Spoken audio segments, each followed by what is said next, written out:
close till I get up. Time is barely on our side. I don't wanna waste what's left. The storms we chase. Welcome to YouTube channel education for all.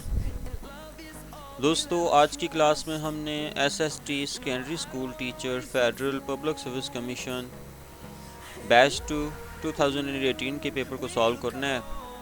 इस class से पहले हम बहुत से previous papers को solve कर चुके हैं, जिनको आप हमारे यूट्यूब चैनल की प्लेलिस्ट या नीचे डिस्क्रिप्शन बॉक्स में भी प्रीवियस क्लासेस के लिंक्स दिए गए हैं, आप इनको आराम से विज़िट कर सकते हैं।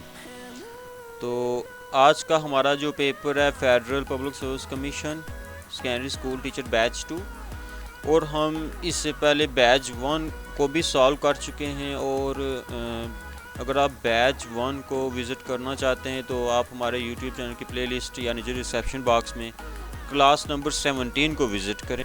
इस पेपर से पहले जो पेपर हमने सॉल्व किया था वो बैच 1 का पेपर है, और हमने डिस्कस किया था कि पैटर्न क्या है, सिलेबस क्या है फेडरल पब्लिक सर्विस कमीशन का secondary school teacher general line का, वो भी हमने डिस्कस किया था कम्प्लीटली, और हमने मार्क्स की डिवीज़न को अच्छे तरीके से समझा था। तो अगर आपने वो हमारी क्लास विज़िट नहीं की तो बैच 1 की क्लास नंबर 17 आप विज़िट करें, और अच्छे तरीके से आप इसका सिलेबस भी आप देख सकते हैं।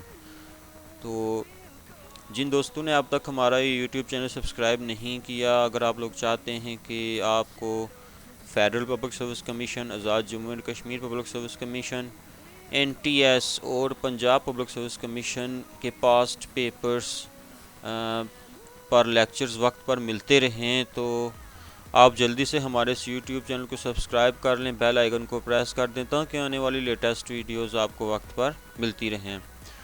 तो आज हम सॉल्व करते हैं batch 2 federal public service commission SST का पेपर। तो part 1 English, select the correct answer and fill in the appropriate box on the answer sheet, choose the best correct option. आपने बेस्ट करेक्ट ऑप्शन को choose करना है। तो आज का हमारा पहला MCQs है, 2 boys are dash in looks but not in personality. दो लड़के जो हैं एक जैसे दिखते हैं लेकिन उनकी शख्सियत एक जैसी नहीं है। तो इस ब्लैंक में क्या आएगा? A like B same, C alike D none of these। तो 2 boys are alike, C is the right answer। एक जैसे हैं या एक जैसे दिखते हैं, but not in personality, लेकिन जो उनकी शख्सियत हैं वो एक जैसी नहीं है।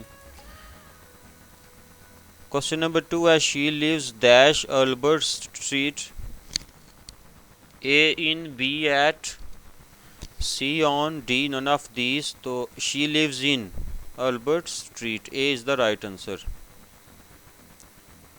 क्वेश्चन नंबर 3 है, we need a computer dash a huge memory. हमें एक कंप्यूटर की ज़रूरत है जिसकी जो कैपेसिटी है, मेमोरी है, वो बहुत ज़्यादा हो। तो फिल इन ब्लैंक में क्या आएगा? A having, B with, C of, D none of these. तो हैविंग जो रखता हो, we need a computer having a huge memory, A is the right answer. आगे क्वेश्चन नंबर 4 है, as soon as I saw her I knew that I had met her dash. कि जैसे ही मैंने उसे देखा मैं ये समझ गया या मैं ये जान गया कि मैं उससे पहले मिल चुका था। तो ब्लैंक में क्या आएगा? A ago, B earlier, C before, D none of these. तो I had met her before, C is the right answer. आगे क्वेश्चन नंबर 5 है, Amar is dash like a father to me. A nearly, B almost, C almost, D none of these। तो इसका right answer क्या है? B almost। Question number 6 है, I like to be dash for short periods. A lone, B lonely, C alone, D none of these. तो इसका right answer क्या है कि मैं कुछ वक्त के लिए या मुख्तसर वक्त के लिए अकेला रहना पसंद करता हूँ। तो इसमें क्या आएगा, सी अलोन, अकेला। I like to be alone for short periods. Question number 7 है, I was wondering if you dash be interested in a game of tennis। कि मैं आपका शुक्रगुजार दूंगा अगर आप टेनिस के खेल में दिलचस्पी लें। तो इसमें क्या आएगा, A might, B could, C would, D none of these. तो इसमें क्या आएगा, C would. I was wondering if you would be interested in a game of tennis. Question number 8 है, I wish today dash Sunday। A could be, B was, C would be, D none of these। तो I wish today was Sunday, B is the right answer। Question number 9 है, I waited for her dash 6 o'clock but she didn't come। A till, B until, C to, D none of these। तो I waited for her till 6 o'clock but she did not come, कि मैंने उस लड़की के लिए 6 बजे तक इंतज़ार किया लेकिन वो नहीं आई। तो ये जो अगर हम इस जुमले की बात करें तो ये फ़ेल माजी प्रेजेंट इंडेफिनाइट टेंस का जुमला है। तो इसमें क्या आएगा फिर, till. A is the right answer. She dash be here tomorrow. A may, B might, C may, D none of these. तो शी माइट बी हेयर, कि वो वहाँ यहाँ होगी टुमारो, कल। B is the right answer, might आएगा इसमें। Question number 11 है, all dash you say is certainly true. A which, B that, C what, D none of this. तो ऑल डैट आएगा इसमें, B is the right answer. All that, जो कुछ भी आपने कहा यकीनन ये दुरुस्त है, B is the right answer. Question number 12 है, Bernard developed a new dash in heart surgery। A technology, B technique, C method, D none of these। तो Bernard developed a new technique in heart surgery। तो इसमें technique आएगा, B is the right answer. ये जो paper है federal public service commission का, ये आपको इंटरनेट पर तो मिल जाएगा, हर जगह मिल जाएगा, लेकिन इसको किसी ने भी सॉल्व नहीं किया। बहुत से लोग जो हैं फेसबुक पर ये सवाल करते हैं कि किसी के पास अगर इनके करेक्ट आंसर्स हों तो प्लीज़ शेयर करें। तो आप लोग इसको अच्छे तरीके से तैयार कर लें, इसके नोट्स बना लें अपनी कॉपी पर या स्क्रीनशॉट्स ले लें, तो ज़्यादा बेहतर है, आपके लिए भी आसानी है। तो जिन दोस्तों ने हमारा यूट्यूब चैनल सब्सक्राइब नहीं किया जल्दी से सब्सक्राइब कर दें, और जिन लोगों ने सब्सक्राइब किया हुआ है जल्दी से वीडियो को लाइक कर दें, और नीचे कमेंट बॉक्स में भी हमारे साथ शेयर कीजिएगा। अगर कोई MCQs रॉन्ग है तो आपने हमें बताना है, और कमेंट बॉक्स का भी इस्तेमाल करते रहा करें। आगे क्वेश्चन नंबर 13 है, I dash be rich one day. कि मैं एक दिन अमीर हूँगा। A will, B shall, C may, D none of this. तो I will be rich one day. तो A is the right answer. Number 14 है, I have known her dash 3 days। A from, B since, C for, D none of this. तो since का इस्तेमाल तो यहाँ पे नहीं होगा। I have known her dash 3 days, 3 दिनों का जिक्र है, 3 days का जिक्र है, तो फॉर 3 days। अगर ईयर्स में बात वो करता कि आई have known her for years, या फिर वो कहता कि आई हैव नोन हर सिंस 1998, तो फिर हम सिंस का यूज़ करते। आगे क्वेश्चन नंबर 15 है, I can dash somebody is coming. A listen, B hear, D heard, D none of this. तो इसमें क्या आएगा जी, आई कैन लिसन, मैं सुन सकता हूँ कि कोई आ रहा है। नंबर 16 है the repairs are dash to cost more than you think. A sure, B certain, C expected, D none of these. तो इसमें क्या आएगा जी, सी एक्सपेक्टेड, कि इस पे खर्चा जो है आपकी जो एक्सपेक्टेशन है उससे ज़्यादा आएगा इसको रिपेयर करने में। नंबर 17 है he is enjoying his dash job. A latest, B last, C previous, D none of these. तो he is enjoying his latest job, A is the right answer. Number 18 है dash handwriting can not be easily read. A legible, B lucid, C illegible, D none of these.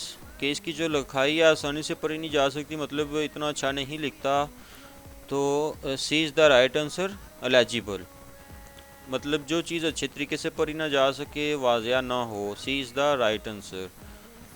Question number 19 है A white elephant means something.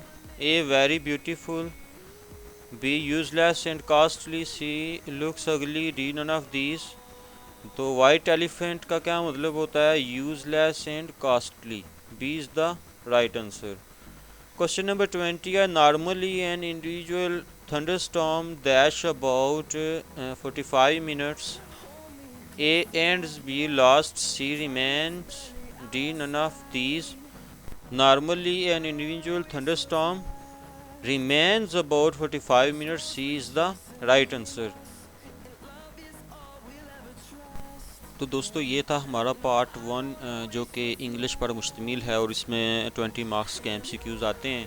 तो हम इस syllabus को class number 17 batch 1 में discuss कर चुके हैं। आप हमारे यूट्यूब चैनल की प्लेलिस्ट में क्लास नंबर 17 को विज़िट करें और हमने कंप्लीट सिलेबस डिस्कस किया हुआ है और आप बैच 1 का भी कंप्लीट पेपर वहाँ से मुलाहिज़ा कर सकते हैं और अपने कॉन्सेप्ट्स को क्लियर कर सकते हैं। अब हम पार्ट 2 की तरफ आते हैं। ये प्रोफेशनल पार्ट है और इसमें से 80% मार्क्स का पेपर बनता है। तो ये ओरिजिनल पेपर आप लोगों की स्क्रीन पर है। तो क्वेश्चन नंबर 21 है article 25A of the constitution obligates states to provide free and compulsory education up to class A3, B5, C8, D none of these। तो इसका राइट आंसर क्या है, D none of these। ये जो article 25A है पाकिस्तान के constitution का, ये फ्री एजुकेशन प्रोवाइड करता है तमाम बच्चों को जिनकी एज 5 to 16 ईयर्स तक है। तो इसलिए इसका राइट आंसर क्या है, D none of these. Question number 22 है theory of personality puts emphasis on studying the whole human beings. A trait, B behaviourism, C humanistic, D none of these. तो personality की जो थ्योरी है humanistic, ये किस चीज़ पे एम्फिसाइज करती है, होल ह्यूमन बीइंग को स्टडी करने के लिए। तो C is the right answer, humanistic theory. Question number 23 है what who said that learning includes both acquisition and retention. A Guilford 1967, B Skinner 1969, C Gates 1968, D none of these. तो इसका right answer क्या है, B Skinner 1969। आगे question number 24 है going from specific to general is called dash thinking. A deductive, B inductive, C indirect, D none of these. तो dear followers, जो inductive method of teaching है या inductive reasoning है, इसमें हम simple to complex की तरफ जाते हैं, unknown to known, concrete to abstract, bottom to up approach, example to rule की तरफ हम जाते हैं और स्पेसिफिक टू जर्नल हम जाते हैं। इसके मुकाबले में अगर हम डिडक्टिव मेथड की बात करें तो ये इसका ऑपोजिट है। इसमें हम अननाउन से नाउन की तरफ जाते हैं, अब्स्ट्रैक्ट से कंक्रीट की तरफ जाते हैं और ये टॉप डाउन अप्रोच है। हम रूल्स से एग्जांपल की तरफ जाते हैं और जर्नल टू स्पेसिफिक जाते हैं। तो जर्नल टू हम अगर स्पेसिफिक जाते हैं डिडक्टिव मेथड में, तो हम इंडक्टिव मेथड में स्पेसिफिक टू जर्नल जाते हैं, तो B is the right answer. अगर हम थोड़ी सी बात करें इन दोनों कॉन्सेप्ट्स के बारे में, डिडक्टिव और इंडक्टिव मेथड के बारे में अगर हम बात करें, तो हर टीचिंग एग्ज़ाम में वो हर सूरत में पूछते हैं। कभी वो पूछ लेता है कि हम नाउन टू अननाउन किस मेथड में जाते हैं। समटाइम्स वो पूछ लेते हैं कि हम कंक्रीट टू अब्स्ट्रैक्ट किस मेथड में जाते हैं, तो हमें पता होना चाहिए। तो डियर फॉलोवर्स, जो इंडक्टिव मेथड है एलिमेंट्री लेवल के बच्चों के लिए ये बहुत कारसाज है, बहुत बेहतर है। और जो इंडक्टिव मेथड है ये टाइम कंज्यूमिंग है, क्योंकि हम इसमें सिंपल टू कॉम्प्लेक्स की तरफ जाते हैं, नाउन टू अननाउन हम जाते हैं। इसके मुकाबले में डिडक्टिव मेथड जो है ये ज़्यादा रिलायबल है। तो इंशाल्लाह हम इसको डिटेल से अपने आने वाले लेक्चर्स में पढ़ेंगे। इस वक्त हम पास्ट पेपर्स के ऊपर बात कर रहे हैं, हमारा सारा फोकस जो है पास्ट पेपर्स पर है। इंशाल्लाह हम इसके बाद एक एक करके ये तमाम टॉपिक्स अच्छे तरीके से समझने की कोशिश करेंगे। आगे हमारा क्वेश्चन नंबर 25 है। The term philosophy means A love of wisdom, B love of manner, C fear of wisdom, D none of these. तो philosophy means love of wisdom, A is the right answer. Number 26 है। Dash is the ability to use knowledge, A learning, B intelligence, C flexibility, D none of these. तो इसका right answer क्या है? B intelligence. आगे question number 27 है। The major objective of Aligarh movement was to promote A education, B hated from Hindus, C scientific look, D none of these. तो जो Aligarh movement है इसका बेसिक पर्पस क्या था जी? मेन ऑब्जेक्टिव क्या था? Education, A is the right answer. Question number 28 है। First educational conference 1947 was held in, A Peshawar, B Lahore, C Quetta और डी ऑप्शन में नन ऑफ दीज था। तो हमने इसमें कराची लिख दिया क्योंकि इसका राइट आंसर क्या है? डी कराची। जो पहली जो तालीमी कॉन्फ्रेंस है 1947 की, ये कहाँ हेल्ड हुई थी? कराची में। क्वेश्चन नंबर 29 है। Education administration is primarily a dash enterprise, A psychological, B basic, C social, D none of these. तो इसका राइट आंसर क्या है? सी सोशल। नंबर 30 है। Dash is the basic function of administration, A recruitment, B supervision, C planning, D none of these। तो इसका right answer क्या है जी? C planning. आगे क्वेश्चन नंबर 31 है। Role personality theory was given by A Getzels and Guba, B Stogdill, C F W. Taylor, D none of these. तो इसका right answer क्या है जी? बी स्टॉकडिल। आगे क्वेश्चन नंबर 32 है। Dash function of administration involves delegation of responsibility to employees, A planning, B organising, C budgeting, D none of these. तो इसका right answer क्या है? B organising. आगे क्वेश्चन नंबर 33 है। Step 2 in clinical supervision is, A analysis, B observation, C supervisory conference, D none of these. तो इसका right answer क्या है जी? A analysis.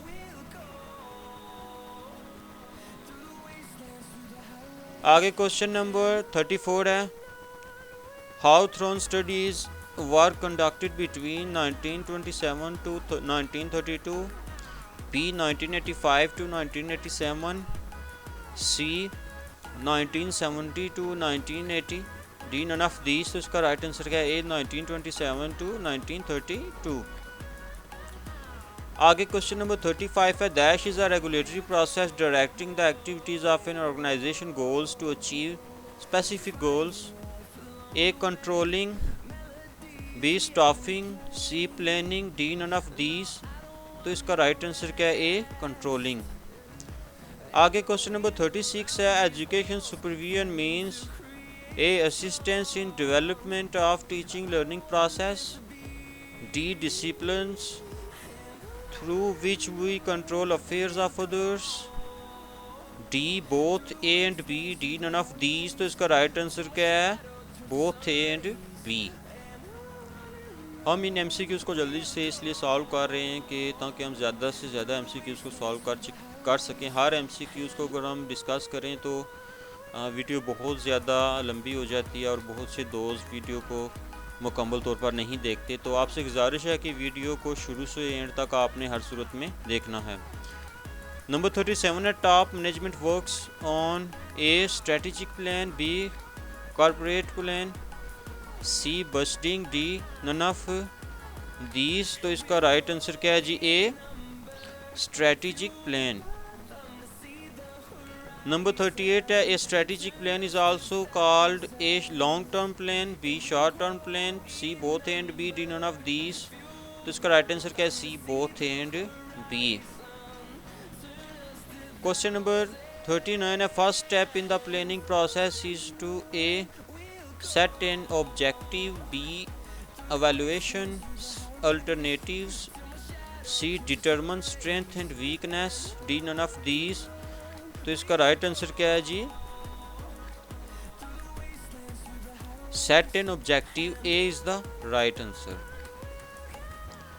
क्वेश्चन नंबर 40 है, short term plans in education are generally of dash years, A 1 to 3 year, B 3 to 5 year, C 5 to 10 year, D none of these। तो इसका right answer क्या है? A 1 to 3 year।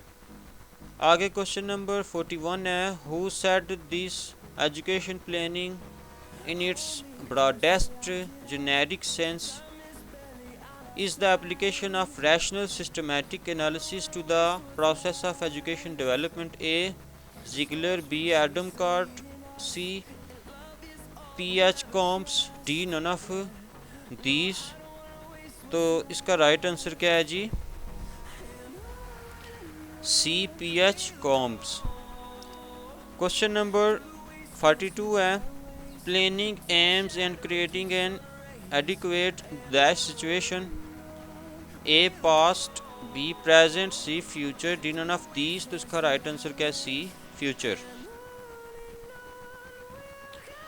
आगे question number 43 है, systematic change in the mental processes that underlie all learning and performance is referred to as A, moral development, B, cognitive development, C, social emotional development, D, none of these. तो इसका right answer क्या है dear followers? A, moral development. Question number 44 है, the primary aims of educational psychology is A, to contribute to an understanding of sound education practices, B, to provide the academic background essential for effective teaching, C, to provide a theoretical framework for education research, D, none of these. तो इसका right answer क्या है? A, to contribute to an understanding of sound educational practices. Question number 45 है, curriculum is A, course, B, syllabus, C, co curriculum activities, D, all the learning experience. तो curriculum में course भी आ जाता है, syllabus भी, को करिकुलम एक्टिविटीज़ भी आ जाती हैं, बल्कि इसका राइट आंसर क्या है? D, all the learning experience. जो कुछ भी आप सीखते हैं स्कूल में वो आपके करिकुलम का हिस्सा है। नंबर 46 है, the thinking process involve in producing an idea और concept that is new, original and useful is called as A, creativity, B, innovation, C, intelligence, D, none of these. तो इसका राइट आंसर क्या है? B, innovation.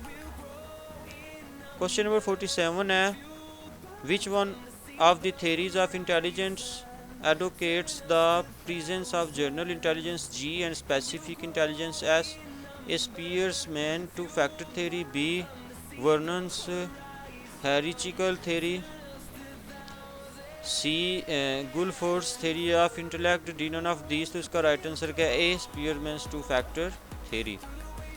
Number 48 है moods are found during A infancy, B adolescence, C adulthood, D none of these. तो A is the right answer, infancy. Number 49 है which is the mastery emotion, A happiness, B shame, C fear, D none of these. तो इसका right answer क्या है, B shame. Question number 50 है a dash is the organized pattern of behavior which the child develops when he is engaged in any activity, A scheme, B adaptation, C accommodation, D none of these. तो इसका right answer क्या है, scheme. तो दोस्तों video बहुत ज़्यादा तवील होती जा रही है, तो आज के लिए हम इतना ही इसको रखेंगे. इंशाल्लाह अगली क्लास में हम federal public service commission SST secondary school teacher general line के अगले 50 MCQs को इंशाल्लाह हम सॉल्व कर लेंगे.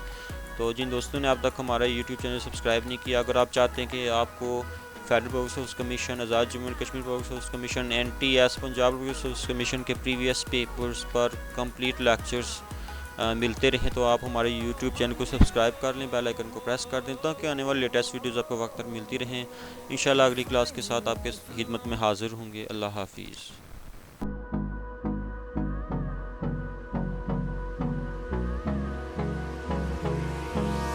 Hold me close till I get up. Time is barely